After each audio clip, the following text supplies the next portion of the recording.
கன்னி ராசி அப்படின்னு சொல்லும்போது ராசிநாதன் புதன் பகவான். என்றைக்கும் கன்னி ராசிக்காரர்கள் பார்த்திங்கன்னா கலைகளில் ரொம்ப ஆர்வமாக இருப்பாங்க, பிறர் மீது அன்பு காட்டுவதில் ரொம்ப வல்லவங்க. ஆனால் கன்னிராசிக்காரங்களுக்கு அன்பை காட்டக்கூடிய இவர்களுக்கு அந்த அன்பில் ஆப்போசிட் செக்ஸோடு நம்முடைய அன்பில் ஒரு தொய்வு, ஒரு ப்ராப்ளம் வருது. கன்னிராசிக்காரர் ஒரு கணவராக இருந்தால் மனைவியோடு இவங்களுக்கு ஒரு கருத்து மாறுபாடு கொடுக்குது. கன்னிராசி பெண் தன் கணவரோடு கருத்து மாறுபாடு கொடுக்கிறார். என்ன காரணங்க?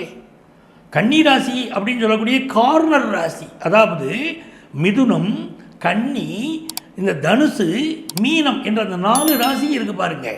இந்த 4 ராசிக்காரர்களுக்குமே திருமண வாழ்க்கையில் லைஃப் பார்ட்னரோட ஒரு சாட்டிஸ்ஃபேக்ஷன் கிடைக்கிறது இல்லை.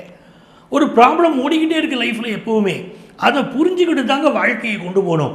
எந்த இடத்துல ஒரு சிக்கல் இருக்கிறதோ அந்த இடத்தில் விட்டு கொடுத்து போனால் வாழ்க்கையில் வெல்லலாங்கிற நியதியை நம்ம கடைபிடிக்கணும். கன்னிராசிக்காரங்களுக்கு இந்த ஆண்டு எப்படி இருக்குது? மிகப்பெரிய சிறப்பை தரக்கூடியவர் யார் அப்படின்னா குரு பகவான் தான் மிகப்பெரிய சிறப்பை தரப்போகிறார். லாபத்தில் குரு பகவான் இந்த பராபவ ஆண்டு ஆரம்பித்து பிறகு லாபத்திலே குரு பகவான் ஜூன் மாதம் 2ஆம் தேதி வந்து உட்கார்ந்துடுவார். லாபத்தில் குரு பகவான் இருக்கிற போது மிகப்பெரிய வளர்ச்சி. இந்த வளர்ச்சி எப்படி ஆரம்பிக்கிறோம்? முதல்ல பொருளாதாரத்தில் பெரிய வளர்ச்சி. ஒரு பிஸ்னஸ் நடத்திக்கிட்டு இருந்தேன், அந்த பிஸ்னஸை நடத்தவே முடியலங்க, இழுத்து முடிட்டேங்க என் பிஸ்னஸ். இன்னும் நான் நடத்திக்கிட்டு இருந்தேன்னா அது பெரிய நஷ்டமாக போகும் எனக்கு, நான் இழுத்து மூடிட்டேன் அப்படிங்கிறவங்களுக்கு இப்போ பிஸ்னஸில் ஒரு பெரிய வளர்ச்சி.